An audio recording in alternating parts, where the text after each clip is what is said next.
Good morning. Good morning, ma'am. Good morning, ma'am. Good morning, Miss. Good morning. Good morning. Good morning.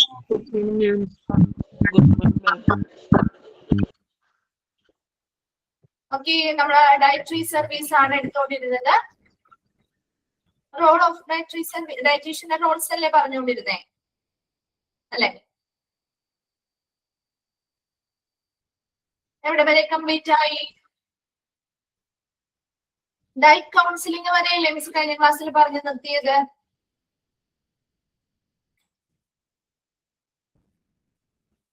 അല്ലെ?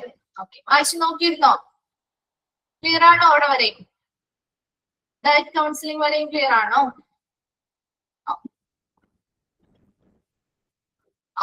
ശരി, ഇനി നമുക്ക് രണ്ടെണ്ണം കൂടി ഉണ്ട്. നെക്സ്റ്റ് പഠിത്തം തുടങ്ങുകയാണ് കേട്ടോ. കൊമേഴ്ഷ്യൽ കാറ്ററിംഗ് തുടങ്ങി പറഞ്ഞാൽ പോരെ? ഇനി ബാക്കിയൊക്കെ ക്ലിയർ അല്ലേ?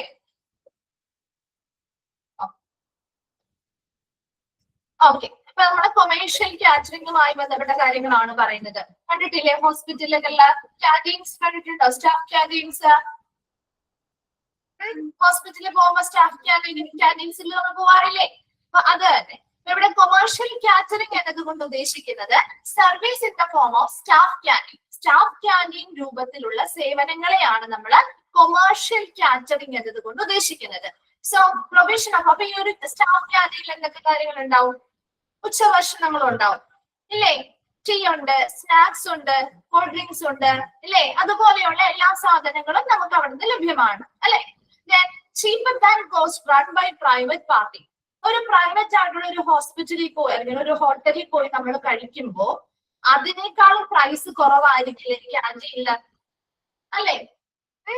ഒരു പ്രൈവറ്റ് ആയിട്ട് ഒരു ഹോട്ടലിൽ നമ്മൾ പുറത്ത് ഏതെങ്കിലും ഒരു ഹോട്ടലിൽ പോയി കഴിക്കുന്നതിനോ വില കുറവായിരിക്കും അല്ലെ?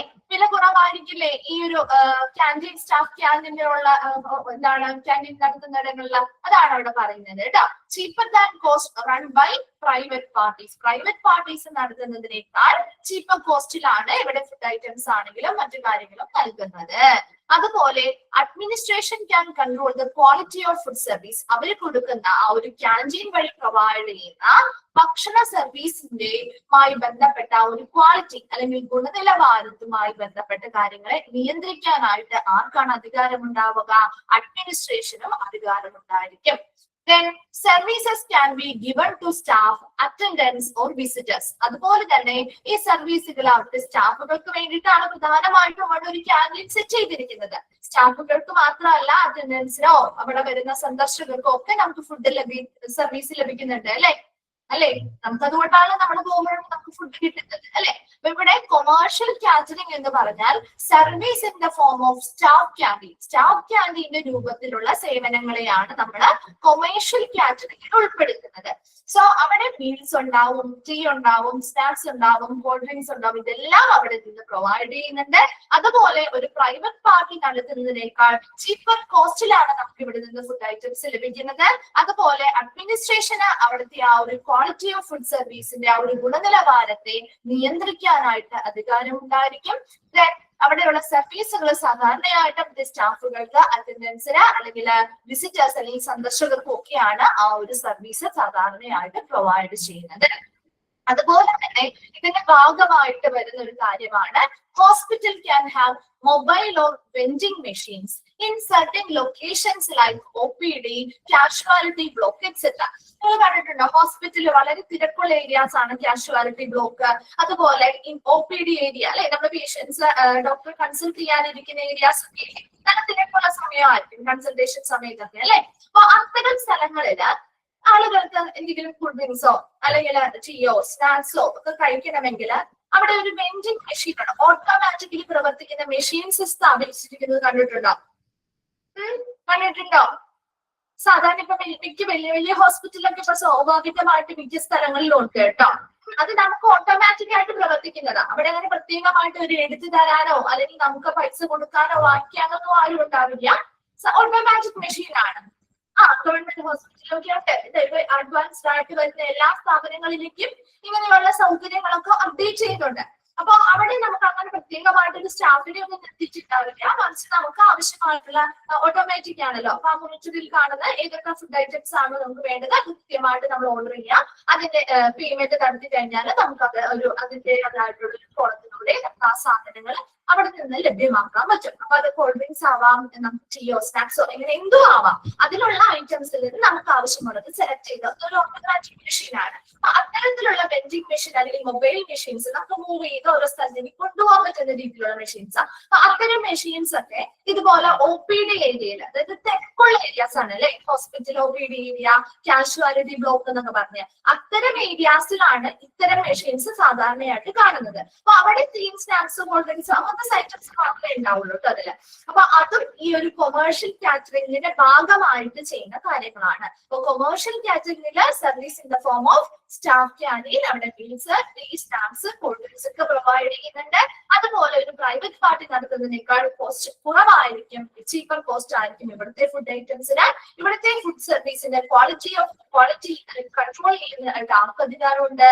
അഡ്മിനിസ്ട്രേഷൻ അധികാരം ഉണ്ടായിരിക്കും. അതുപോലെ തന്നെ സ്റ്റാഫുകൾക്കും അറ്റൻഡൻസ്, അതുപോലെ തന്നെ വിസിറ്റേഴ്സ് മുതലായ എല്ലാവർക്കും ഇവിടെ നിന്ന് ഫുഡ് സർവീസ് പ്രൊവൈഡ് ചെയ്യുന്നുണ്ട്. ദയവ് ഒന്ന് വായിച്ചു നോക്കി കൊമേഴ്ഷ്യൽ കാറ്ററിംഗ്.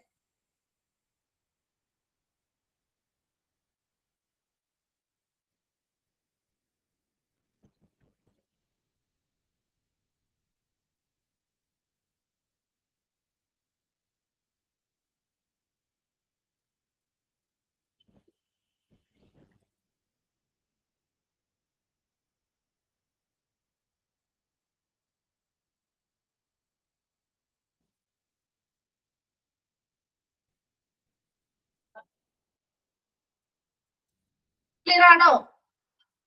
ഓക്കെ അല്ലേ? ഓക്കെ.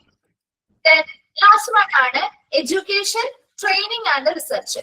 എഡ്യൂക്കേഷൻ, ട്രെയിനിങ് ആൻഡ് റിസർച്ചില് hospital staff such as nurses, ഹോസ്പിറ്റലിലെ സ്റ്റാഫുകൾ കാര്യമാണ് കേട്ടോ.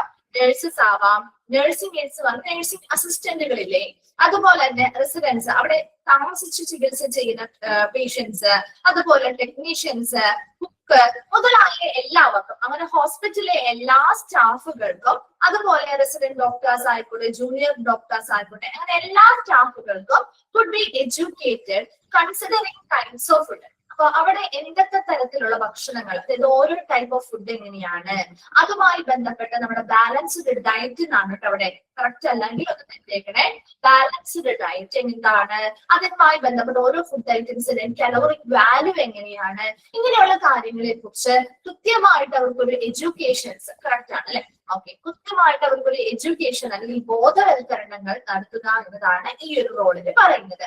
The department can have in-service teaching program for the staff. അതുപോലെ തന്നെ ഇതിന്റെ ഭാഗമായിട്ട് ഈ ഡിപ്പാർട്ട്മെന്റിലെ ജീവനക്കാർക്ക് ആവശ്യമായ ഡിപ്പാർട്ട്മെന്റ് വൈസ് ആയിട്ട് അവിടുത്തെ സ്റ്റാഫുകൾക്ക് ഇൻ സർവീസ് ടീച്ചിങ് പ്രോഗ്രാം അവരുടെ ആ ഒരു സർവീസിനുള്ളിൽ വെച്ച് തന്നെ, അല്ലെങ്കിൽ അവരുടെ സർവീസിന്റെ ഭാഗമായിട്ട് തന്നെ അവർക്ക് ഇതുമായി ബന്ധപ്പെട്ട ടീച്ചിങ് പ്രോഗ്രാമുകളും നടപ്പിലാക്കുന്നുണ്ട്. അപ്പൊ അതിലൂടെ എന്താണ്, അവിടെ ഹോസ്പിറ്റൽ സ്റ്റാഫുകളായിക്കോട്ടെ, പേഷ്യൻസിനായിക്കോട്ടെ, അവർക്കൊക്കെ ആ ഒരു ഓരോ ടൈപ്പ് എന്തൊക്കെയാണ്, അത് ഇതിനു വേണ്ടി ഉപയോഗിക്കുന്നു. ഒരു ബാലൻസ്ഡ് ഡയറ്റ് എന്ന് പറഞ്ഞാൽ എന്താണ്, അതിലെന്തൊക്കെ ഭക്ഷണങ്ങൾ ഉൾപ്പെടുത്താം, അത് നമ്മുടെ ഹെൽത്തിനെ എത്രത്തോളം നന്നായി ബാധിക്കുന്നുണ്ട്, അതുപോലെ തന്നെ ഓരോ ഫുഡ് ഐറ്റംസിന്റെ കലോറിക് വാല്യൂ എങ്ങനെയാണ്, അങ്ങനെയുള്ള കാര്യങ്ങളെ കുറിച്ച് ആ ഹോസ്പിറ്റൽ സ്റ്റാഫുകൾക്ക് മൊത്തത്തിൽ ഒരു അവയർനെസ് അല്ലെങ്കിൽ ഒരു അവബോധം ഉണ്ടാക്കി കൊടുക്കുക, അല്ലെങ്കിൽ ഒരു ബോധവൽക്കരണം നടത്തുക എന്നതും ഇതിൽ ഉൾപ്പെടുന്ന കാര്യമാണ്. അപ്പൊ അങ്ങനെ എഡ്യൂക്കേഷൻസ് കൊടുക്കുന്നു.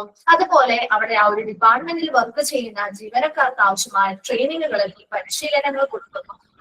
ഇതുമായി ബന്ധപ്പെട്ട് റിസർച്ചുകൾ അല്ലെങ്കിൽ ഗവേഷണങ്ങളും നടത്താറുണ്ട്. അപ്പൊ ഓരോ ഡയറ്റുകളും പ്രിപ്പയർ ചെയ്യുമ്പോഴും അത് ആളുകളിലേക്ക് എങ്ങനെ ഇംപ്ലിമെന്റ് ചെയ്യാൻ പറ്റും, അതിന്റെ കൃത്യമായിട്ടുള്ള സയന്റിഫിക് വശങ്ങൾ എന്തൊക്കെയാണ്, അതുമായി ബന്ധപ്പെട്ട റിസർച്ചുകളിലൂടെയാണ് നമ്മൾ ഓരോ ഡയറ്റുകളും പുതിയതായിട്ട് കണ്ടെത്തുന്നതും അത് പ്രാബല്യത്തിൽ വരുത്തുന്നതും. അപ്പൊ അതിന് വേണ്ടിയിട്ടുള്ള കാര്യങ്ങളൊക്കെ ചെയ്യുന്ന ഒരു സെക്ഷൻ അല്ലെങ്കിൽ ഒരു റോളാണ് എഡ്യൂക്കേഷൻ, ട്രെയിനിങ് ആൻഡ് റിസർച്ച് എന്ന് പറയുന്നത്. വായിച്ചു നോക്കിയേ.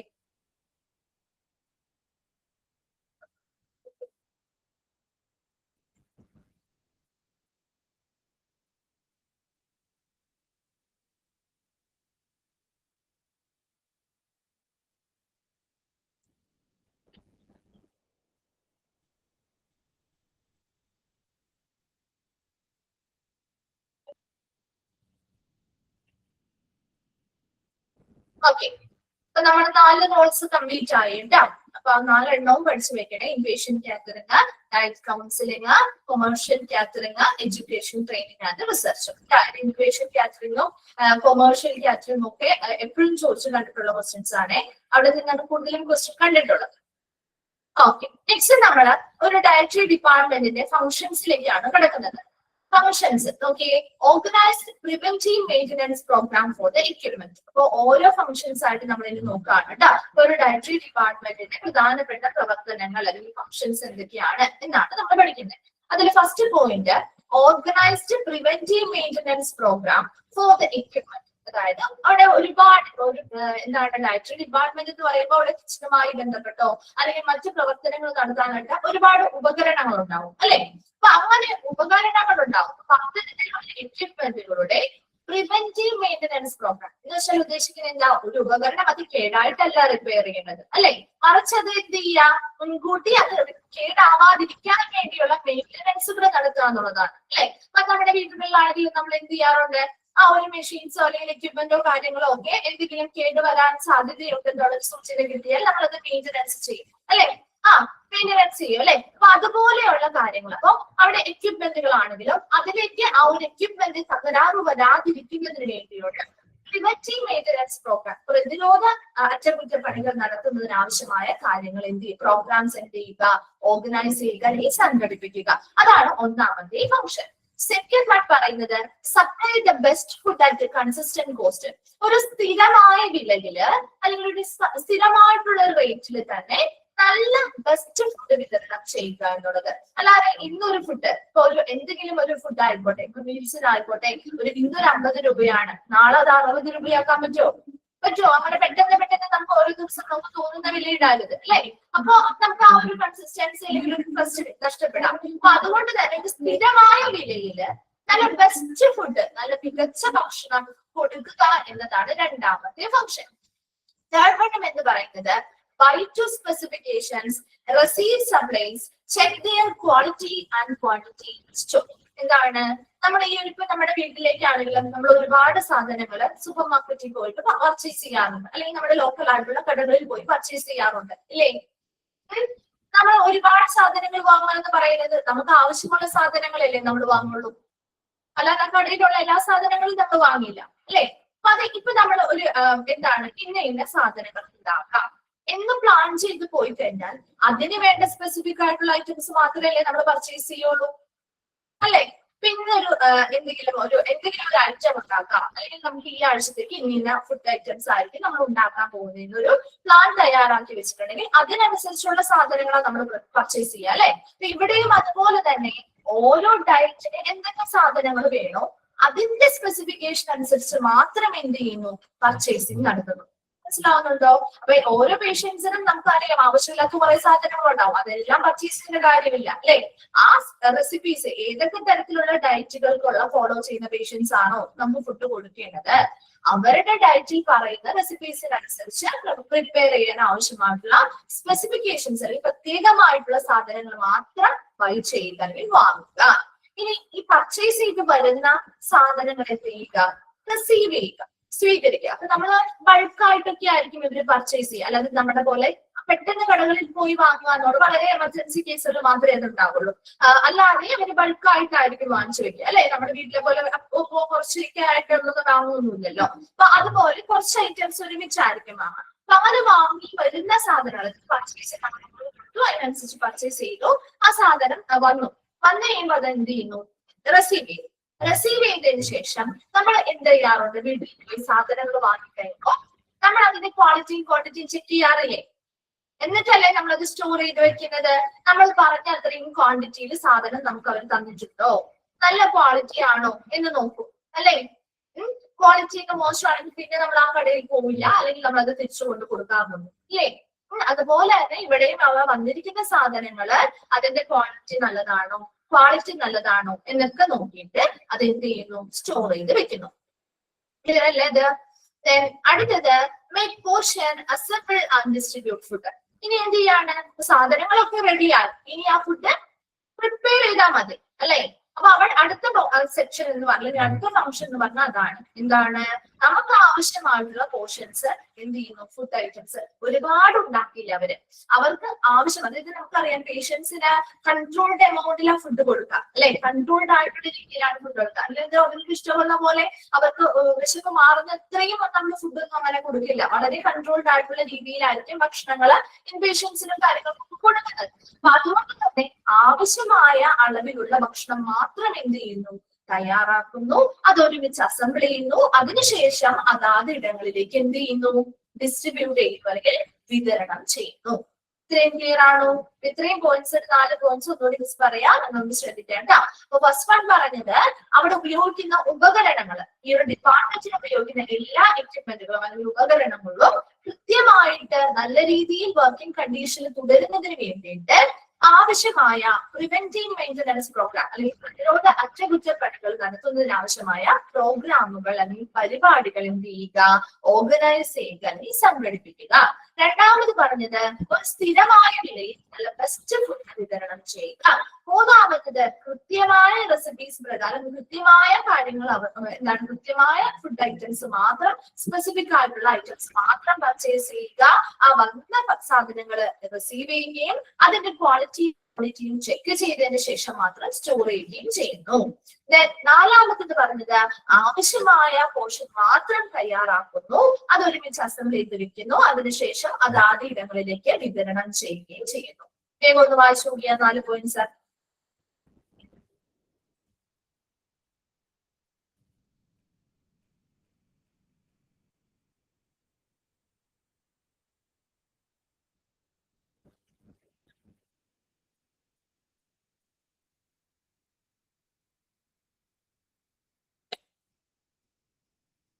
ക്ലിയർ അല്ലേ?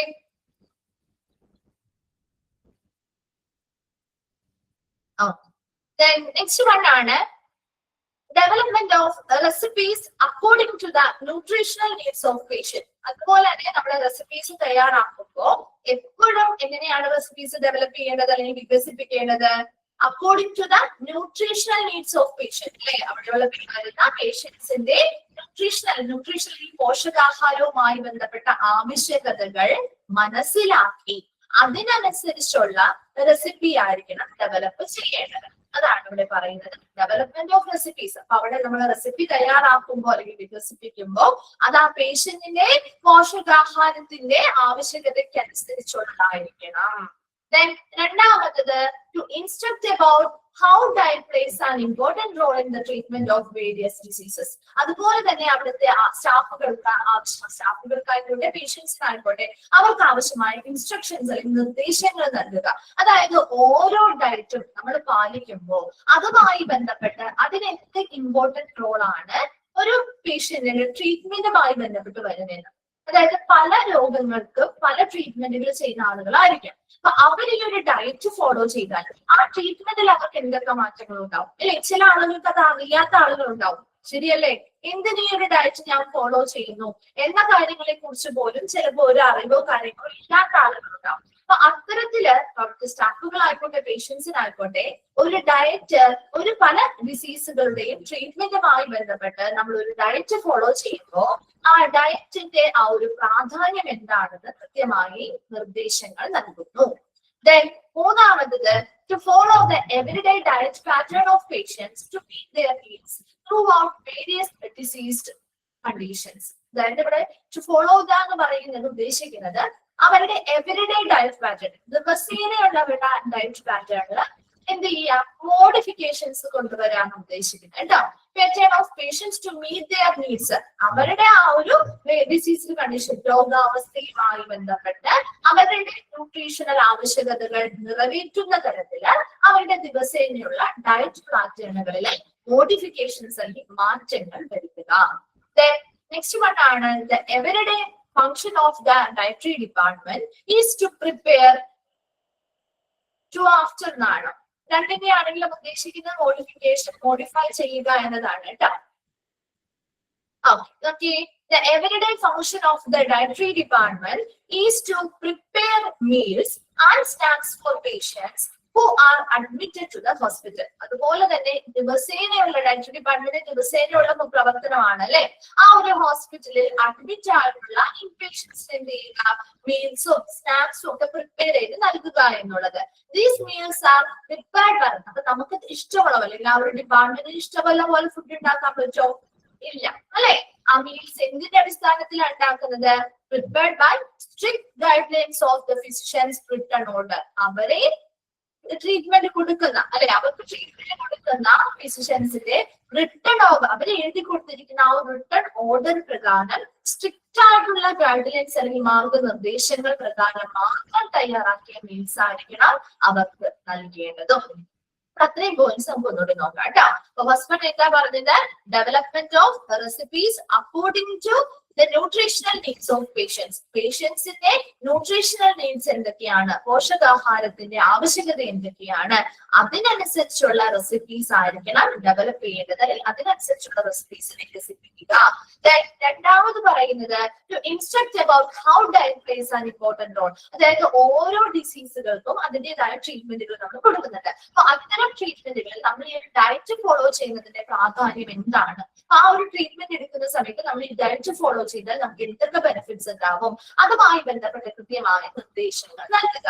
മൂന്നാമത്തത് പറഞ്ഞത് to follow up to after എന്നാണെങ്കിലും സെയിം തന്നെയാണ് കേട്ടോ. The everyday pattern of patients to meet their needs throughout various disease condition. പല രോഗാവസ്ഥയിലുള്ള പേഷ്യൻസിന്റെ അവരുടെ എന്താണ് ന്യൂട്രീഷണൽ നീഡ്സ് അല്ലെങ്കിൽ അവരുടെ ന്യൂട്രീഷനുമായി ബന്ധപ്പെട്ട ആവശ്യകതകൾ നിറവേറ്റുന്ന രീതിയിൽ അവരുടെ ദിവസേനയുള്ള ഡയറ്റ് പാറ്റേണുകളിൽ മോഡിഫിക്കേഷൻസ് വരുത്തുക അല്ലെങ്കിൽ മാറ്റങ്ങൾ വരുത്തുക.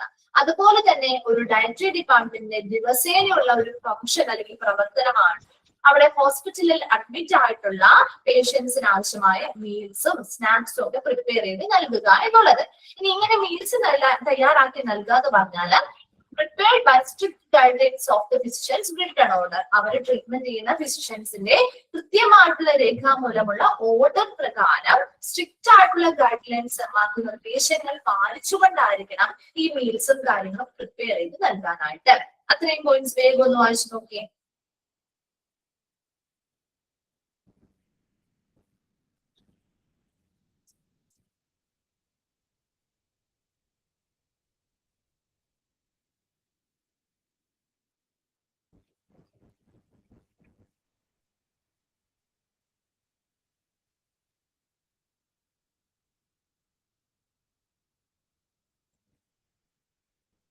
നെക്സ്റ്റ് പോയിന്റ് ആയിട്ടാണോ ഉള്ളത്?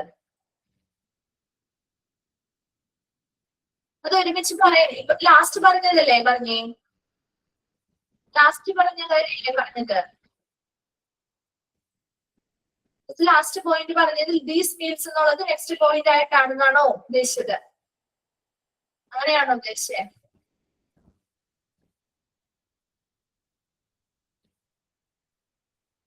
അതാണോ പറഞ്ഞത്? These meals are prepared by strict guidance of the physicians written order. അത് നെക്സ്റ്റ് പോയിന്റ് ആയിട്ടാണ് കിടക്കുന്നതെന്നാണോ പറഞ്ഞത്?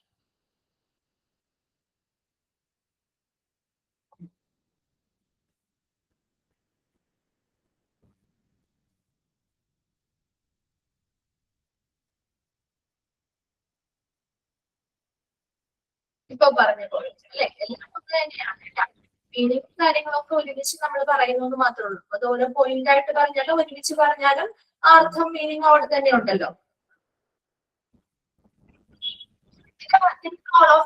അല്ലെങ്കിൽ ഇൻക്ലൂഡഡ് അല്ലാത്തത് എന്ന രീതിയിലാണ് ഈ സാധാരണ ഈ ഒരു ഭാഗത്തുനിന്ന് ക്വസ്റ്റ്യൻ വരാറ് കേട്ടോ, ഫങ്ഷൻസ് ആയതുകൊണ്ട്.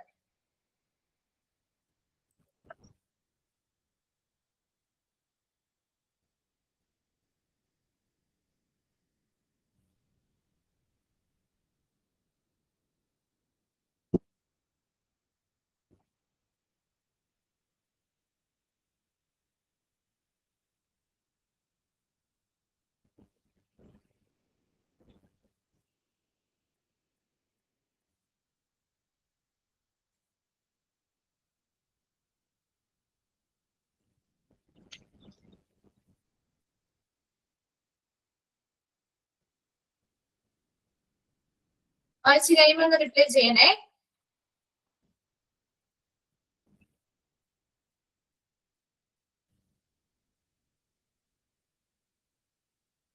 ഓക്കെ ഓക്കെ, നെക്സ്റ്റ് പോയിന്റ് പറയാണ് arrange and carry out patient therapy, education and counselling. അപ്പോ കൃത്യമായിട്ട് പേഷ്യൻസിനെ എന്ത് ചെയ്യുക, പേഷ്യൻസിന് തെറാപ്പികൾ കൊടുക്കുന്നതുമായി ബന്ധപ്പെട്ട്, എഡ്യൂക്കേഷൻ കൊടുക്കുന്നതുമായി ബന്ധപ്പെട്ട്, കൗൺസിലിംഗ് കൊടുക്കുന്നതുമായി ബന്ധപ്പെട്ട കാര്യങ്ങൾ അറേഞ്ച് ചെയ്യുക, അതുപോലെ അത് നടപ്പിലാക്കുകയും ചെയ്യുക. ഡയറ്ററ്റിക്സ് ഇന്റർ എന്ന് വെച്ചാൽ അവിടുത്തെ ഇൻ സർവീസ് ആയിട്ട് അവിടെയുള്ള വർക്ക് ചെയ്യുന്ന സ്റ്റാഫുകൾക്ക് ഡയറ്റുമായി ബന്ധപ്പെട്ട പ്രാധാന്യങ്ങളെ കുറിച്ചും ഓരോ ഡയറ്റും ഓരോ പേഷ്യൻസിന്റെയും ഹെൽത്തിനെ എങ്ങനെ ബാധിക്കുന്നു അതുമായി ബന്ധപ്പെട്ട് അവർക്കുണ്ടാകുന്ന ബെനിഫിറ്റ്സ് കാര്യങ്ങളെ കുറിച്ചും ഒക്കെ കൃത്യമായ പരിശീലനങ്ങൾ നൽകുക. മൂന്നാമത് give directing to nurses, medical and dental students about principles of nutrition and diet therapy. അതുപോലെ തന്നെ നഴ്സസിനായിക്കോട്ടെ മറ്റ് മെഡിക്കൽ ആൻഡ് ഡെന്റൽ സ്റ്റുഡൻസിനായിക്കോട്ടെ അത്തരം ആളുകൾക്ക് എല്ലാവർക്കും about principles of nutrition അല്ലെങ്കിൽ പോഷക തത്വങ്ങൾ, പോഷകാഹാരങ്ങളുമായി ബന്ധപ്പെട്ട് പാലിക്കേണ്ട തത്വങ്ങളെ കുറിച്ചും ഡയറ്റ് തെറാപ്പികളെ കുറിച്ചുമുള്ള കൃത്യമായിട്ടുള്ള നിർദ്ദേശങ്ങൾ നൽകുക. അതുപോലെ collaborate with medical staff in arranging, preparing and serving experimental metabolic research diet.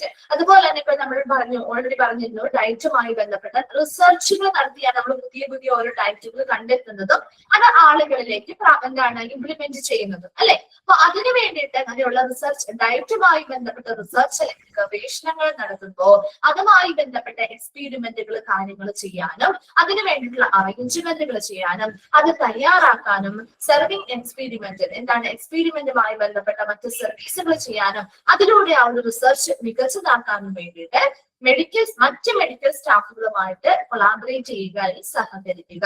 ഈ ഒരു ഡിപ്പാർട്ട്മെന്റിന് ആ ഒരു റിസർച്ച് നടത്തണമെങ്കിൽ ചിലപ്പോൾ മറ്റു ഡിപ്പാർട്ട്മെന്റുകളുടെ സഹായം ആവശ്യമായി വന്നേക്കാം, അല്ലെങ്കിൽ മറ്റു മെഡിക്കൽ സ്റ്റാഫുകളുടെയും കൂടി സഹായം ആവശ്യമായി വന്നേക്കാം. അപ്പൊ അതുകൊണ്ട് തന്നെ അത്തരം കാര്യങ്ങൾ അറേഞ്ച് ചെയ്യാനും പ്രിപ്പയർ ചെയ്യാനും അത് കൃത്യമായിട്ട് നടപ്പിലാക്കാനും ചെയ്തു നോക്കാനും ഒക്കെ ആയിട്ട് മറ്റ് മെഡിക്കൽ സ്റ്റാഫുകളോടുകൂടി എന്ത് ചെയ്യുക, സഹകരിക്കുക. ദെൻ ലാസ്റ്റ് പോയിന്റ് ആണ് nutritional status of all patients. എല്ലാ പേഷ്യൻസിന്റെയും ഒരു പോഷകാഹാര നില അല്ലെങ്കിൽ നല്ലൊരു മികച്ച ന്യൂട്രീഷണൽ സ്റ്റാറ്റസ് എന്ത് ചെയ്യുക, നിലനിർത്തുക. അതുപോലെ establish standards four arranging menus, preparing serving food and managing meals. അതുപോലെ നമ്മുടെ ഫുഡ് മെനൂസ് അറേഞ്ച് ചെയ്യുമ്പോഴും ഫുഡ് തയ്യാറാക്കുമ്പോഴും ഫുഡ് വിതരണം ചെയ്യുമ്പോഴും മീൽസ് മാനേജ് ചെയ്യുമ്പോഴും എല്ലാ കാര്യങ്ങളിലും ഒരു കൃത്യമായ ഒരു സ്റ്റാൻഡേർഡ് അല്ലെങ്കിൽ ഒരു മാനദണ്ഡം അല്ലെങ്കിൽ ഒരു നിലവാരം എന്ത് ചെയ്യുക, സ്ഥാപിക്കുക. അപ്പൊ ഒന്നുകൂടി പറയാണ് കേട്ടോ, arrange and carry out patient therapy, education and counselling എന്ന് പറഞ്ഞാൽ പേഷ്യൻസിന് ആവശ്യമായ തെറാപ്പികള്, അവർക്ക് കൊടുക്കേണ്ട തെറാപ്പി, അവർക്ക് കൊടുക്കേണ്ട എഡ്യൂക്കേഷനുമായി ബന്ധപ്പെട്ട കാര്യങ്ങള്, അവർക്ക് കൊടുക്കേണ്ട കൗൺസിലിംഗുമായി ബന്ധപ്പെട്ട കാര്യങ്ങളൊക്കെ കൃത്യമായിട്ട് അറേഞ്ച് ചെയ്യുക, അത് നടപ്പിലാക്കുകയും ചെയ്യുക. ഡയറ്ററ്റിക്സ് ഇന്ത്യ എന്ന് പറഞ്ഞാൽ അവിടെയുള്ള സർവീസിലുള്ള സ്റ്റാഫുകൾക്ക് ആവശ്യമായ പരിശീലനങ്ങൾ കൊടുക്കുക, അവർക്ക് ഓരോ ഡയറ്റിന്റെയും പ്രാധാന്യവും അത് എങ്ങനെ ആളുകളെ അവരുടെ ഹെൽത്തിനെ ബാധിക്കുന്നുണ്ടോ അതുമായി ബന്ധപ്പെട്ട ബെനിഫിറ്റ്സും മറ്റു കാര്യങ്ങളും ഒക്കെ മനസ്സിലാക്കുന്ന രീതിയിലും അതുമായി ബന്ധപ്പെട്ട് തയ്യാറാക്കുന്നതുമായി ബന്ധപ്പെട്ട വശങ്ങളൊക്കെ ഉൾപ്പെടുത്തിക്കൊണ്ടുള്ള പരിശീലനങ്ങൾ നൽകുക. അതുപോലെ തന്നെ ഡയറക്ടർ നഴ്സസിന് മെഡിക്കൽ ആൻഡ് ഡെന്റൽ സ്റ്റുഡൻസിനും എല്ലാവർക്കും ന്യൂട്രീഷൻ അല്ലെങ്കിൽ പോഷകാഹാരവുമായി ബന്ധപ്പെട്ട് പാലിക്കേണ്ട തത്വങ്ങളെ കുറിച്ചും ഡയറ്റ് തെറാപ്പികളെ കുറിച്ചുമുള്ള കൃത്യമായ നിർദ്ദേശങ്ങൾ നൽകുക. അതുപോലെ അവിടെ ഡയറ്റുമായി ബന്ധപ്പെട്ട റിസർച്ചുകളും അതുമായി ബന്ധപ്പെട്ട് വരുന്ന എക്സ്പീരിമെന്റ്സ് അല്ലെങ്കിൽ പരീക്ഷണങ്ങളും ഒക്കെ മികച്ചതായിട്ട് കൊണ്ടു നടക്കുന്നതിന് വേണ്ടി അത് അറേഞ്ച്മെന്റുകൾ ചെയ്യുന്നതിനും അതുമായി ബന്ധപ്പെട്ട തയ്യാറുകൾ എടുക്കുന്നതിനും അത് കൃത്യമായിട്ട് നടപ്പിലാക്കുന്നതിനും വേണ്ടി മറ്റ് മെഡിക്കൽ സ്റ്റാഫുകളുമായിട്ട് നല്ലൊരു കൊളാബറേഷൻ അല്ലെങ്കിൽ നല്ലൊരു സഹകരണം എന്ത് ചെയ്യുക, കൊണ്ടുപോകുക. അതുപോലെ തന്നെ ലാസ്റ്റ് പോയിന്റ് പറഞ്ഞത് അവിടെയുള്ള എല്ലാ പേഷ്യൻസിന്റെയും ഒരു നല്ല ന്യൂട്രീഷൻ സ്റ്റാറ്റസ് അല്ലെങ്കിൽ നല്ലൊരു പോഷകാഹാര നില നിലനിർത്താൻ ശ്രമിക്കുക. അതുപോലെ ഈ പറയുന്ന ഭക്ഷണങ്ങൾ നമ്മൾ മെനു തയ്യാറാക്കുമ്പോഴും ഭക്ഷണം തയ്യാറാക്കുമ്പോഴും അത് വിതരണം ചെയ്യുമ്പോഴും എല്ലാത്തിനും ഒരു കൃത്യമായ ഒരു സ്റ്റാൻഡേർഡ് അല്ലെങ്കിൽ ഒരു നിലവാരം അല്ലെങ്കിൽ ഒരു മാനദണ്ഡം എസ്റ്റാബ്ലിഷ് ചെയ്യുക, സ്ഥാപിക്കുക. വീണ്ടും ഒന്ന് വായിച്ചു നോക്കി.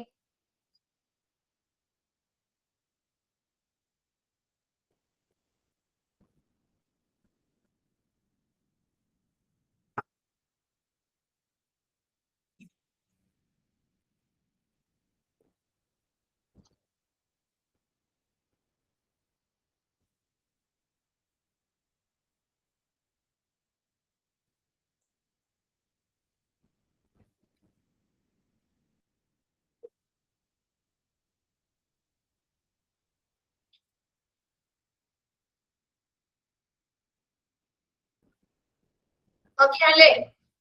ഓക്കെ അല്ലേ?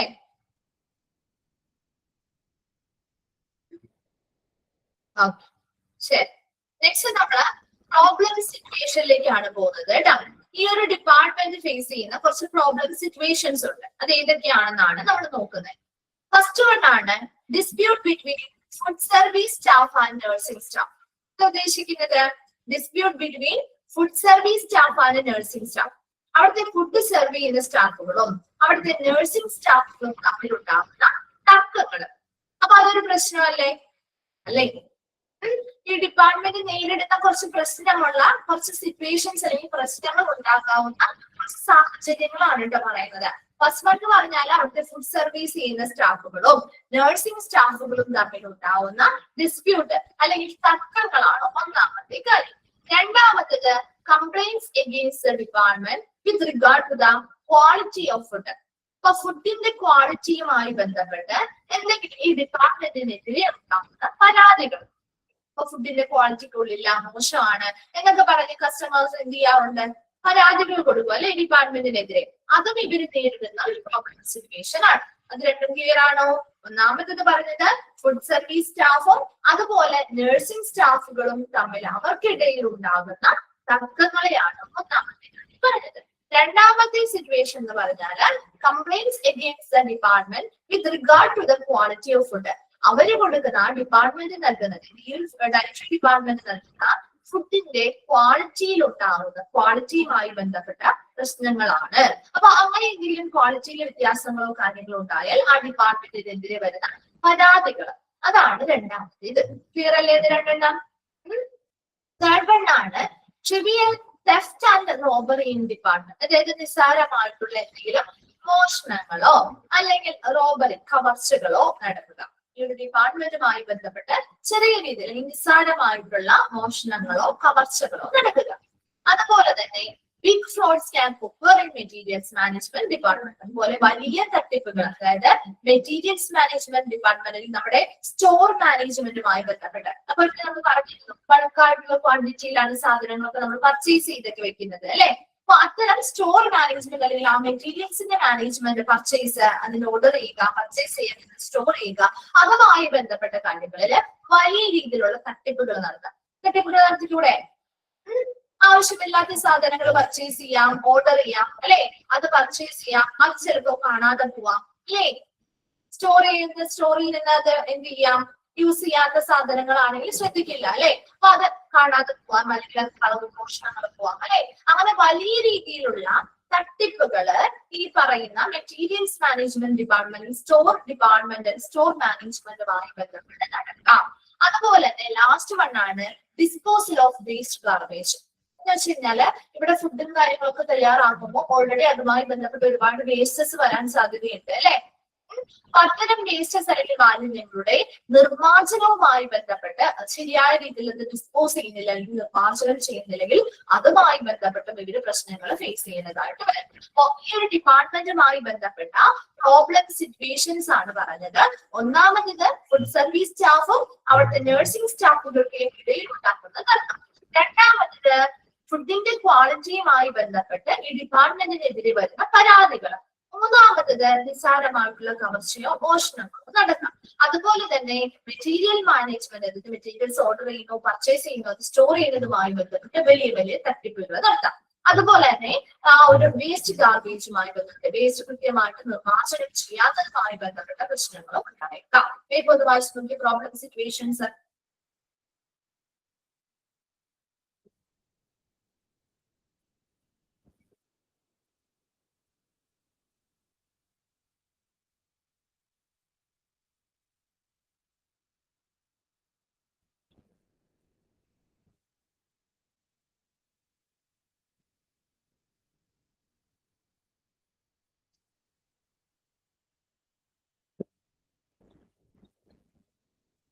ഫിഫ്ത് പോയിന്റ് ആവും. ഡിസ്പോസൽ ഓഫ് വേസ്റ്റ് ഗാർബേജ് എന്ന് പറഞ്ഞാല് ഇപ്പൊ ഇവിടെ ഫുഡ് ഐറ്റംസ് ഒക്കെ ആണെങ്കിലും ഒരുപാട് വേസ്റ്റസ് ഒക്കെ വരാലോ. അത് തയ്യാറാക്കുമ്പോഴും അത് വിതരണം ചെയ്യുന്നതുമായി ബന്ധപ്പെട്ട് ഒരുപാട് വേസ്റ്റ് വരാലോ. അപ്പൊ അത് കൃത്യമായിട്ട് നിർമ്മാർജ്ജനം ചെയ്തില്ല അല്ലെങ്കിൽ ഡിസ്പോസ് ചെയ്തില്ലെങ്കിൽ അതുമായി ബന്ധപ്പെട്ട് ഒരുപാട് നിയമപരമായിട്ടുള്ള വരെ പ്രശ്നങ്ങൾ നേരിടേണ്ടതായിട്ട് വരില്ലേ. അതിനെയാണ് ഉദ്ദേശിക്കുന്നത് കേട്ടോ.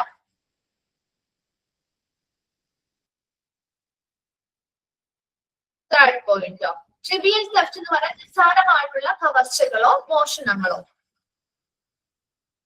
ആ ഡിപ്പാർട്ട്മെന്റുമായി ബന്ധപ്പെട്ട് നിസ്സാരമായിട്ടുള്ള എന്തെങ്കിലും കവർച്ചകളാവാം, മോഷണങ്ങളാവാം, അത്തരം കാര്യങ്ങൾ നടക്കുക. കാരണം ഒരുപാട് വലിയ രീതിയിലുള്ള വിലപിടിപ്പുള്ള സാധനങ്ങളൊക്കെ ഇരിക്കുന്നത് കുറവായിരിക്കും അല്ലെ.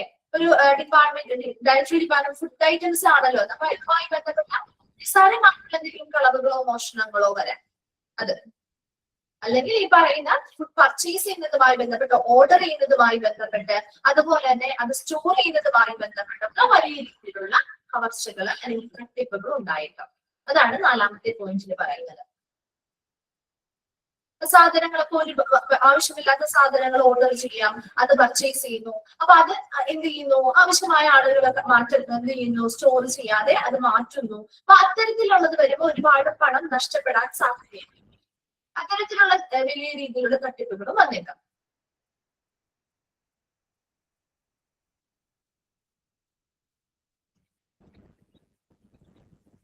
ക്ലിയർ ആയോ?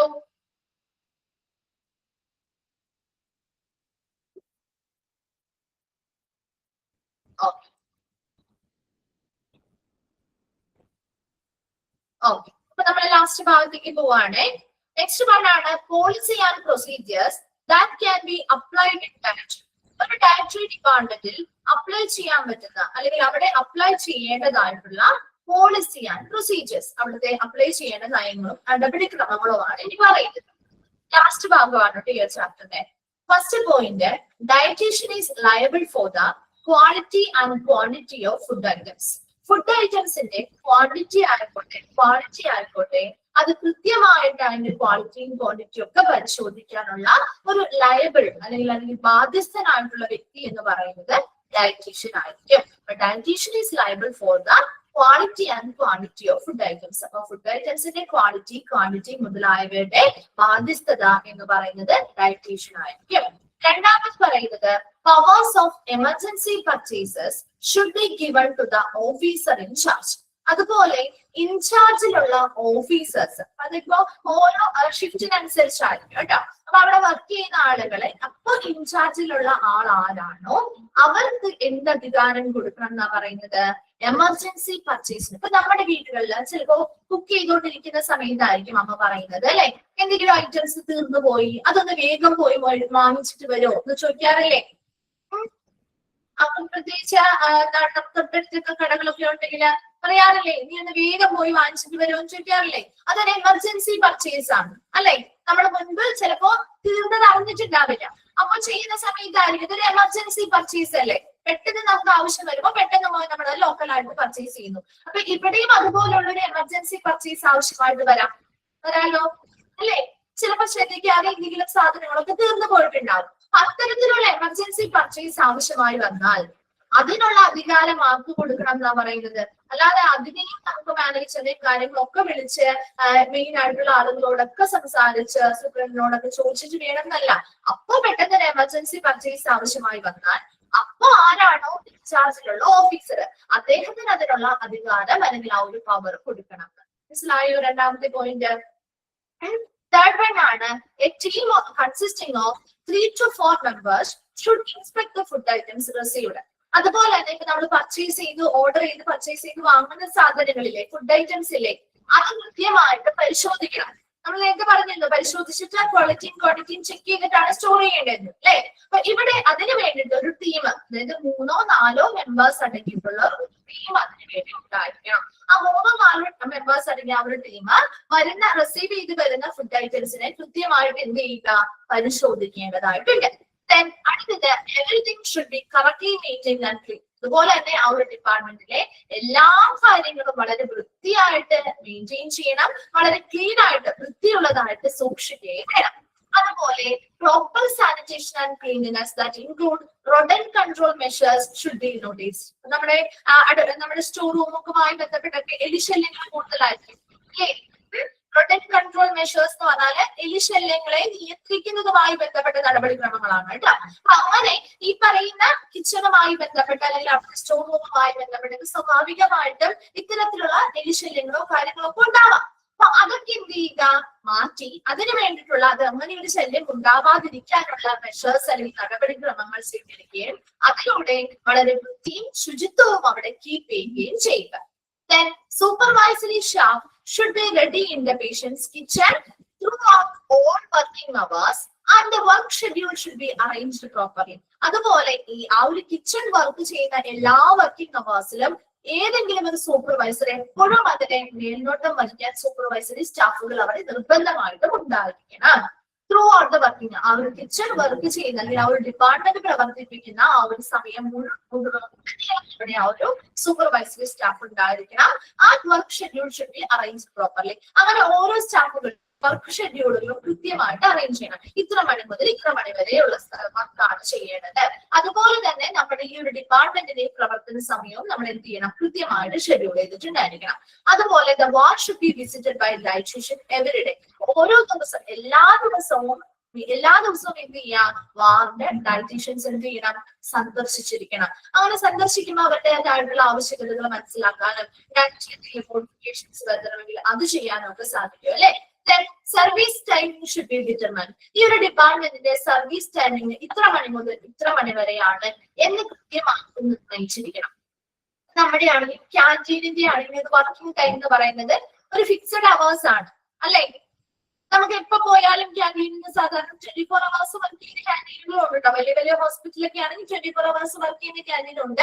എന്നാൽ പോലും അവർക്ക് ഒരു ഫിക്സഡ് ഇതാണ് അവർ അല്ലെങ്കിൽ ഒരു ഷെഡ്യൂൾ ഉണ്ട്. അപ്പൊ അതുപോലെ അവരുടെ സർവീസ് ടൈമിങ്ങുകളായിക്കോട്ടെ അത് കൃത്യമായിട്ട് നിർണ്ണയിച്ചിരിക്കണം. അവരുടെ വർക്ക് ഷെഡ്യൂൾ കൃത്യമായിട്ട് അറേഞ്ച് ചെയ്ത് കൊടുത്തിരിക്കണം. നഴ്സസ്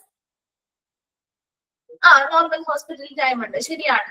അപ്പൊ അതുപോലെ nurses should examine and oversee the distribution of meals in the ward. അതുപോലെ തന്നെ നമ്മുടെ വാർഡിലൊക്കെ മീൽസ് വിതരണം ചെയ്യുമല്ലോ ഇല്ലേ. ഓരോ പേഷ്യൻസിനും അവരുടേതായിട്ടുള്ള ഡയറ്റ് അനുസരിച്ചുള്ള ഭക്ഷണങ്ങളാണ് അത് തയ്യാറാക്കി കൊടുക്കുന്നത്. അപ്പൊ അങ്ങനെ അത് വിതരണം ചെയ്യുമ്പോൾ വാർഡിലൊക്കെ നമ്മൾ വിതരണം ചെയ്യുന്ന സമയത്ത് അത് പരിശോധിക്കുകയും കൃത്യമായിട്ട് അതിനുള്ള മേൽനോട്ടം നൽകി യഥാർത്ഥ ആ പേഷ്യൻസിന് തന്നെയാണോ അത് കിട്ടിയിരിക്കുന്നത് എന്നൊക്കെയാണ് പരിശോധിക്കേണ്ടത്. മേൽനോട്ടം വഹിക്കേണ്ടത് ആരാണ്, ആ വാർഡിനെ കൈകാര്യം ചെയ്യുന്നത് നേഴ്സ് ആയിരിക്കണം. മനസ്സിലാവുന്നു? അപ്പൊ പോളിസി ആൻഡ് പ്രൊസീജിയേഴ്സ് ആണ് ഒരു ഡയറക്ടറി ഡിപ്പാർട്ട്മെന്റിൽ അപ്ലൈ ചെയ്യേണ്ട പോളിസികളും പ്രൊസീജിയേഴ്സുമാണ് നമ്മൾ പറയുന്നത്. അതിൽ ഫസ്റ്റ് വൺ പറഞ്ഞത് ഒരു ഡയറ്റീഷ്യൻ ആണ് അവിടെയുള്ള ഫുഡ് ഐറ്റംസ് ഡിപ്പാർട്ട്മെന്റുമായി ബന്ധപ്പെട്ട ഫുഡ് ഐറ്റംസിന്റെ ക്വാളിറ്റി ആണെങ്കിലും അതിന്റെ ക്വാണ്ടിറ്റിയിലും ബാധ്യസ്ഥനായിട്ടുള്ള വ്യക്തി എന്ന് പറയുന്നത് ഡയറ്റീഷ്യൻ ആയിരിക്കും. അതുപോലെ ഒരു എമർജൻസി പർച്ചേസിനുള്ള പവർ അല്ലെങ്കിൽ അധികാരം കൊടുക്കേണ്ടത് അവിടെ ഇൻചാർജിലുള്ള ആ ദിവസം അല്ലെങ്കിൽ ആ നേരം ഇൻചാർജിലുള്ള ഓഫീസർ ആരാണോ അദ്ദേഹത്തിനാണ്. മൂന്നാമത് പറയുന്നത് നമ്മൾ ഓർഡർ ചെയ്ത് റിസീവ് ചെയ്ത ഫുഡ് ഐറ്റംസ് കൃത്യമായിട്ട് പരിശോധിക്കുന്നതിന് വേണ്ടി ഒരു 3-4 മെമ്പേഴ്സ് അടങ്ങിയ ഒരു ടീം കൃത്യമായിട്ട് അത് പരിശോധിച്ചിരിക്കണം. അതുപോലെ തന്നെ ഈ ഒരു ഡിപ്പാർട്ട്മെന്റിലെ എല്ലാ കാര്യങ്ങളും വളരെ കൃത്യമായിട്ട് വൃത്തിയുള്ളതും ആയിട്ട് എന്ത് ചെയ്യണം, മെയിൻറ്റെയിൻ ചെയ്യണം അല്ലെങ്കിൽ നിലനിർത്തണം. അതുപോലെ പ്രോപ്പർ ആയിട്ടുള്ള സാനിറ്റേഷനും ക്ലീനിനെസ്സും, അതായത് റൊട്ടേറ്റ് കൺട്രോൾ എലിഷ്യങ്ങളോ കാര്യങ്ങളോ അതിനൊക്കെ കൺട്രോൾ ചെയ്യാൻ നിയന്ത്രിക്കുന്നതിന് ആവശ്യമായ നടപടിക്രമങ്ങൾ സ്വീകരിച്ചുകൊണ്ട് ആ വൃത്തിയും അതുപോലെ ആ ശുചിത്വം ഒക്കെ എല്ലാ ഇടങ്ങളിലും കീപ്പ് ചെയ്യണം. അതുപോലെ തന്നെ സൂപ്പർവൈസറി സ്റ്റാഫുകൾ ആ ഒരു കിച്ചൺ അല്ലെങ്കിൽ ഡിപ്പാർട്ട്മെന്റിന്റെ വർക്കിംഗ് അവേഴ്സിൽ ഒരു സൂപ്പർവൈസറി സ്റ്റാഫ് എപ്പോഴും അവിടെ മേൽനോട്ടം വഹിക്കാൻ ഉണ്ടായിരിക്കണം. അതുപോലെ അവിടെയുള്ള സ്റ്റാഫുകളുടെ വർക്കിംഗ് ഷെഡ്യൂളുകളും കൃത്യമായിട്ട് അറേഞ്ച് ചെയ്തിരിക്കണം. വാർഡ് എല്ലാ ദിവസവും ഡയറ്റീഷ്യൻസ് സന്ദർശിക്കണം. അതിലൂടെ അവരുടെ പേഷ്യൻസിന്റെ ആവശ്യകതകൾ മനസ്സിലാക്കാനും അവരുടെ ഡയറ്റിലെ മാറ്റങ്ങൾ വരുത്തണമെങ്കിൽ അത് നടത്താനും ഒക്കെ ഒരു ഡയറ്റീഷ്യന് സാധിക്കുന്നുണ്ട്. അതുപോലെ ഈ ഒരു ഡിപ്പാർട്ട്മെന്റിന്റെ ആ ഒരു സർവീസ് ടൈമിങ്ങുകളും കൃത്യമായിട്ട് നിർണ്ണയിച്ചിരിക്കണം. അതുപോലെ വാർഡിൽ നമ്മുടെ ഫുഡ് വിതരണം ചെയ്യുമോ മീൽസ് വിതരണം ചെയ്യുന്ന സമയത്ത് അതുമായി ബന്ധപ്പെട്ട കാര്യങ്ങൾ പരിശോധിക്കേണ്ടതും മേൽനോട്ടം വഹിക്കേണ്ടതും ഒരു നഴ്സാണ്, അവിടെ ഇൻചാർജിലുള്ള നഴ്സായിരിക്കണം. വേഗം ഒന്ന് വായിച്ചു നോക്കിയ പോളിസി ആൻഡ് പ്രൊസീജിയേഴ്സ്.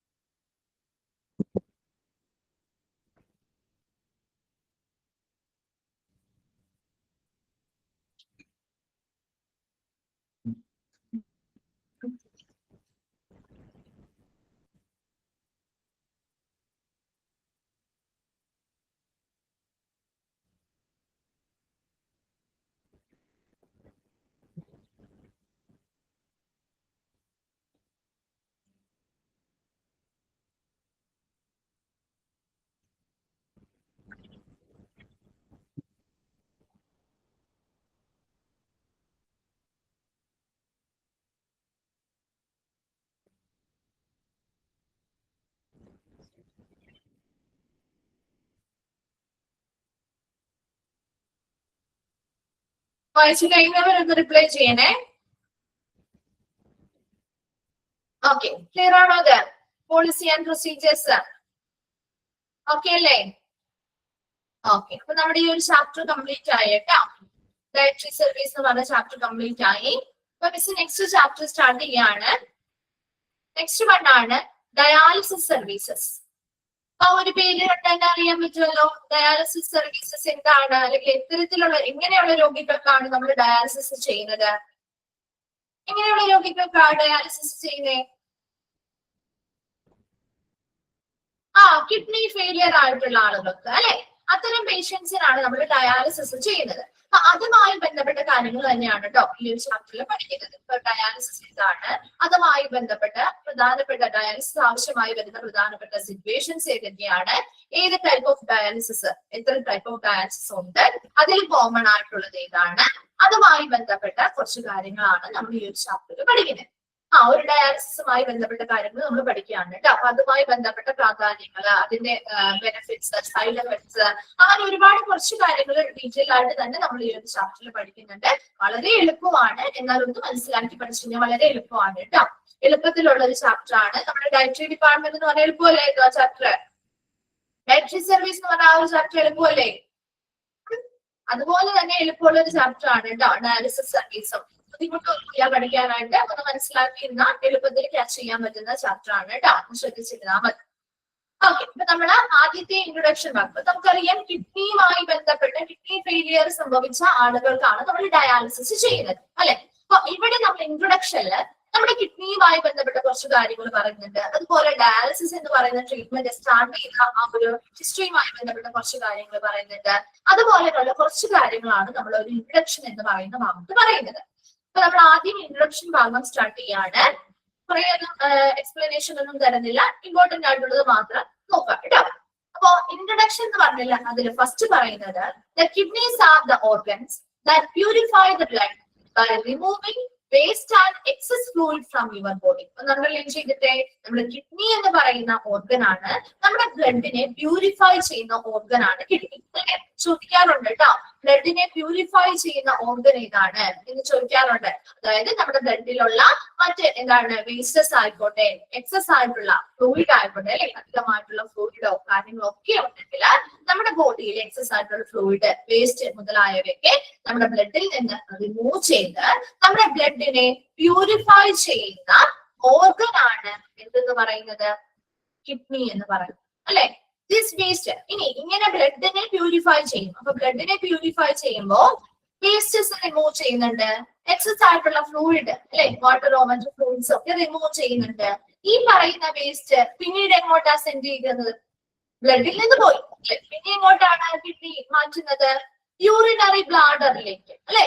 യൂറിനറി ബ്ലാഡറിലേക്ക് എന്ത് ചെയ്യും, വരികയും for elimination then you urinate. നമ്മൾ യൂറിനേറ്റ് ചെയ്യുമ്പോൾ അല്ലെങ്കിൽ നമ്മൾ മൂത്രം ഒഴിക്കുന്ന സമയത്ത് ഇത് നമ്മുടെ ബോഡിയിൽ നിന്ന് പുറന്തള്ളുകയുമാണ് ചെയ്യുക അല്ലെ.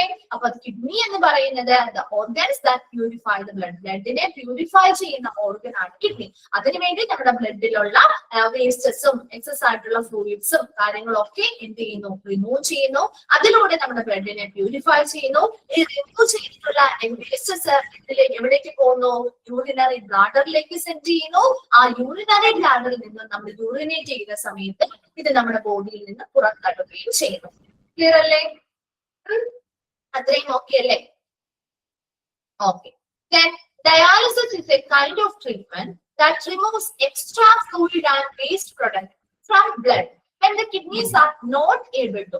അപ്പൊ ഇവിടെ ഡയാലിസിസ് എന്ന് പറയുന്നത് നമ്മുടെ കിഡ്നിക്ക് ഇത് പ്രവർത്തിക്കാൻ, ഈ ഒരു ബ്ലഡിനെ പ്യൂരിഫൈ ചെയ്യാനും അതിലുള്ള വേസ്റ്റസും എക്സ്ട്രാ ഫ്ലൂയിഡ്സും ഒക്കെ റിമൂവ് ചെയ്യാനും പുറന്തള്ളാനും എലിമിനേറ്റ് ചെയ്യാനും ഒരു കഴിവുണ്ടെങ്കിൽ പിന്നെ അവിടെ ഒരു ഡയാലിസിസിന്റെ ആവശ്യമുണ്ടോ? ഇല്ല അല്ലെ. നമ്മുടെ കിഡ്നിക്ക് ഇത് എപ്പോ ചെയ്യാൻ പറ്റാതെ വരുന്നോ അത്തരം സന്ദർഭങ്ങളിലാണ് ഒരു ഡയാലിസിസ് ട്രീറ്റ്മെന്റിന് പ്രാധാന്യം വരുന്നത് അല്ലെ. ഇപ്പൊ dialysis is A kind of treatment. ഇതൊരു ട്രീറ്റ്മെന്റ് ആണ്, ചികിത്സയാണ്.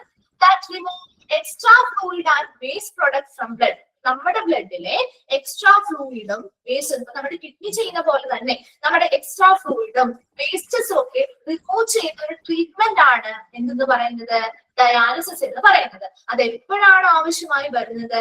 when the kidneys are not able to, ഒരു പേഷ്യന്റിന്റെ ബോഡിയിൽ, ഒരു വ്യക്തിയുടെ ബോഡിയിൽ കിഡ്നിക്ക് ഇത് പ്രവർത്തിക്കാൻ, അല്ലെങ്കിൽ കിഡ്നിക്ക് ഈ ഫംഗ്ഷൻ ചെയ്യാൻ പറ്റാതെ വരുമ്പോ, അല്ലെ, കിഡ്നി പ്രവർത്തിക്കുന്നുണ്ട് അല്ലെങ്കിൽ കിഡ്നിക്ക് ഇത് ചെയ്യാൻ പറ്റുമെങ്കിൽ അവിടെ ഡയാലിസിസ് ട്രീറ്റ്മെന്റിന്റെ ആവശ്യമില്ല.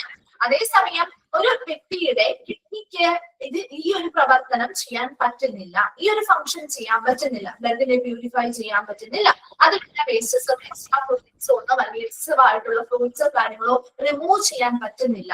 അത്തരത്തിലുള്ള കണ്ടീഷൻ വരുമ്പോൾ നമ്മൾ ഡിപ്പെൻഡ് ചെയ്യുന്ന ഒരു ട്രീറ്റ്മെന്റ് ആണ് ഡയാലിസിസ് ട്രീറ്റ്മെന്റ് എന്ന് പറയുന്നത്. അപ്പൊ നമ്മുടെ കിഡ്നി ചെയ്യുന്ന കുറെ അധികം പ്രവർത്തനങ്ങൾ നമുക്ക് ഡയാലിസിസ് ട്രീറ്റ്മെന്റിന്റെ സഹായത്തോടു കൂടി ചെയ്യാൻ പറ്റും കേട്ടോ. അപ്പൊ അവിടെ ആ ഒരു ട്രീറ്റ്മെന്റ് അത്തരം സന്ദർഭങ്ങളിലാണ് ആവശ്യമായി വരുന്നത്.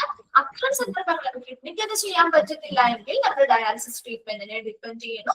അതിലൂടെ ബ്ലഡിനെ എന്ത് ചെയ്യുന്നു, പ്യൂരിഫൈ ചെയ്ത് നമ്മുടെ ബോഡിയിലുള്ള എക്സസീവ് ആയിട്ടുള്ള ഫ്ലൂയിഡും വേസ്റ്റസും ഒക്കെ റിമൂവ് ചെയ്ത് കളയുകയും ചെയ്യും. ക്ലിയർ ആണോ? മനസ്സിലായോ? Okay. Then dialysis was first used effectively in the 1940s and became a standard treatment for kidney failure starting in the 1970s. ഈ ഒരു ഡയാലിസിസ് ട്രീറ്റ്മെന്റ് എഫക്റ്റീവ് ആയത് അല്ലെങ്കിൽ ഫലപ്രദമായിട്ട് നിലവിൽ വന്നത് 1940 കൂടി ഇത് നിലവിൽ വന്നിട്ടുണ്ടെങ്കിലും ഇതൊരു കിഡ്നി ഫെയിലിയറിന് വേണ്ടിയിട്ടുള്ള ഒരു സ്റ്റാൻഡേർഡ് ട്രീറ്റ്മെന്റ്, ഒരു നിലവാരമുള്ള ഒരു ചികിത്സാ മാർഗമായിട്ട് സ്റ്റാർട്ട് ചെയ്തത് 1970 കൂടിയാണ്.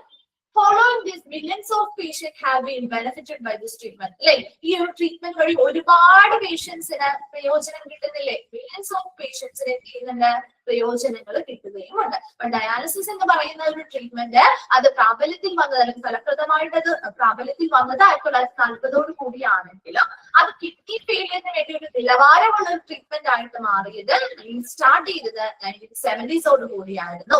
ഇത് ഒരുപാട് മില്യൻസ് ഓഫ് പേഷ്യൻസിന് ബെനിഫിറ്റ് കൊടുക്കുന്ന, ഈ പ്രയോജനം നൽകുന്ന ഒരു ട്രീറ്റ്മെന്റുമായിരുന്നു. വേഗം ഒന്ന് വായിച്ചു നോക്കിയത്, ആ ഒരു ഫസ്റ്റ് പാരഗ്രാഫ് മാത്രമേ മിസ് പറയുന്നുള്ളൂ. പിന്നെ വേഗം ഒന്ന് വായിച്ചു നോക്കിയേ.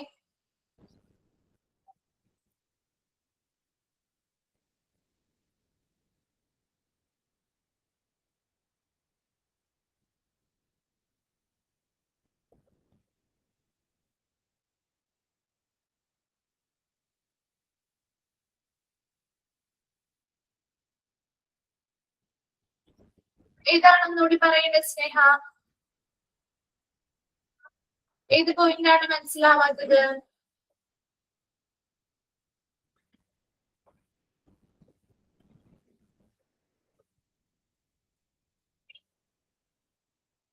ഓവറോൾ ആയിട്ട് ജസ്റ്റ് ഒന്ന് പറഞ്ഞുതരാം കേട്ടോ. കിഡ്നി എന്ന് പറയുന്നത് നമ്മുടെ ബ്ലഡിനെ പ്യൂരിഫൈ ചെയ്യുന്ന ഓർഗൻ ആണ് കിഡ്നി. അപ്പൊ നമ്മുടെ ബ്ലഡിനെ പ്യൂരിഫൈ ചെയ്യണമെങ്കിൽ, നമ്മുടെ പ്യൂരിഫൈ ചെയ്യാന്ന് പറയുന്നത് നമ്മുടെ ബ്ലഡിലുള്ള വേസ്റ്റസും എക്സസ് ആയിട്ടുള്ള ഫ്ലൂയിഡും കാര്യങ്ങളൊക്കെ നമ്മുടെ ബോഡിയിൽ നിന്ന് എന്ത് ചെയ്യാണ്, റിമൂവ് ചെയ്യാണ് ചെയ്യുക. അത്തരത്തില് നമ്മുടെ ബ്ലഡിനെ പ്യൂരിഫൈ ചെയ്യുന്ന ഓർഗൻ ആണ് കിഡ്നി. അങ്ങനെ കിഡ്നി നമ്മുടെ ബ്ലഡിനെ പ്യൂരിഫൈ ചെയ്തു, അതിൽ നിന്നും എക്സ്ട്രാ വേസ്റ്റും എക്സസീവ് ആയിട്ടുള്ള ഫ്ലൂയിഡും കാര്യങ്ങളൊക്കെ എന്ത് ചെയ്തു, റിമൂവ് ചെയ്തു, മാറ്റി കഴിഞ്ഞ് ഈ വേസ്റ്റ് എവിടേക്കാണ് സെൻഡ് ചെയ്ത് പോകുന്നത്? യൂറിനറി ബ്ലാഡറിലേക്കാണ് പോകുന്നത്, നമ്മുടെ മൂത്രസഞ്ചിയിലേക്കാണ് പോകുന്നത്. ഇനി ഈ മൂത്രസഞ്ചി അല്ലെങ്കിൽ യൂറിനറി ബ്ലാഡറിൽ നിന്ന് ഇത് പുറന്തള്ളപ്പെടണമെങ്കിൽ, നമ്മുടെ ബോഡിയുടെ എപ്പോഴും അതുള്ളത് അല്ലെ, അപ്പൊ അത് പുറന്തള്ളപ്പെടണമെങ്കിൽ അത് എപ്പോഴാണ് ചെയ്യുന്നത്? നമ്മൾ യൂറിനേറ്റ് ചെയ്യുമ്പോൾ, നമ്മൾ മൂത്രം ഒഴിക്കുന്ന സമയത്ത് നമ്മുടെ ബോഡിയിൽ നിന്ന് പുറന്തള്ളി പോകുന്നു. അത് ക്ലിയർ അല്ലേ? അപ്പൊ ഇവിടെ എന്ന് പറയുന്ന ഇത്രയും കേസുകൾ നമ്മുടെ കിഡ്നി ചെയ്യുന്ന പ്രവർത്തനങ്ങളാണ് നമ്മൾ പറഞ്ഞത്. ഇനി നമ്മുടെ ബോഡിയിൽ കിഡ്നിക്ക് ഇത്തരം പ്രവർത്തനങ്ങൾ ചെയ്യാൻ പറ്റാതെ വരുന്ന സന്ദർഭങ്ങളിൽ, അതായത് ബ്ലഡിനെ പ്യൂരിഫൈ ചെയ്ത് വേസ്റ്റസിനെയോ എക്സ്ട്രാ ഫ്ലൂയിഡ്സിനെയോ ഒന്നും റിമൂവ് ചെയ്യാൻ പറ്റാതെ വരുന്ന സിറ്റുവേഷൻസിൽ നമ്മൾ ചൂസ് ചെയ്യുന്ന ഒരു ട്രീറ്റ്മെന്റ്, അല്ലെങ്കിൽ നമ്മൾ കൊടുക്കുന്ന ഒരു ട്രീറ്റ്മെന്റ് ആണ് ഡയാലിസിസ് എന്ന് പറയുന്ന ട്രീറ്റ്മെന്റ്. ക്ലിയർ ആണോ? അപ്പൊ ഡയാലിസിസ് ട്രീറ്റ്മെന്റിലും ഇതുപോലെ തന്നെ നമുക്ക് ബ്ലഡിനെ എന്ത് ചെയ്യാൻ പറ്റും, പ്യൂരിഫൈ ചെയ്യാനും അതിലെ ഫ്ലൂയിഡ്സിനെ എക്സ്ട്രാ ഫ്ലൂയിഡ്സിനെ വേസ്റ്റസിനെയൊക്കെ നമുക്ക് റിമൂവ് ചെയ്ത് കളയാനും പറ്റും. ഇനി ഈ ഒരു ഡയാലിസിസ് ട്രീറ്റ്മെന്റ് 1940 കൂടിയാണ് എന്താണ് എഫക്റ്റീവ് ആയിട്ട് വന്നതെങ്കിൽ പോലും ഇതൊരു കിഡ്നി ഫെയിലിയറിന് വേണ്ടിയുള്ള ഒരു എഫക്റ്റീവ് ട്രീറ്റ്മെന്റ് ആയെങ്കിൽ വളരെ നിലവാരമുള്ള ഒരു ട്രീറ്റ്മെന്റ് ആയി മാറിയത് 1970കളുടെ ആരംഭത്തിലായിരുന്നു. അതുപോലെ ഇതുവഴി ഈ ഒരു ഡയാലിസിസ് ട്രീറ്റ്മെന്റ് വഴി മില്യൺസ് ഓഫ് പേഷ്യൻസിന് അതുമായി ബന്ധപ്പെട്ട പ്രയോജനങ്ങൾ ലഭിച്ചിട്ടുമുണ്ട്. ക്ലിയർ ആണോ അത്? ഓക്കെ അല്ലേ? ഓക്കെ. പിന്നെ ഇവിടെ വരെ മിസ് എടുക്കുന്നുള്ളൂ കേട്ടോ. നെക്സ്റ്റ് ക്ലാസ്സിൽ വരുമ്പോൾ ഇവിടെ വരെ ഒന്ന് വായിച്ചിട്ട് വരാം. ഡൗട്ട്സോ കാര്യങ്ങളോ ഉണ്ടെങ്കിൽ ചോദിക്കാം. നെക്സ്റ്റ് നമുക്ക് അടുത്ത ക്ലാസ്സിൽ കണ്ടിന്യൂ ചെയ്യാം. Okay, thank you.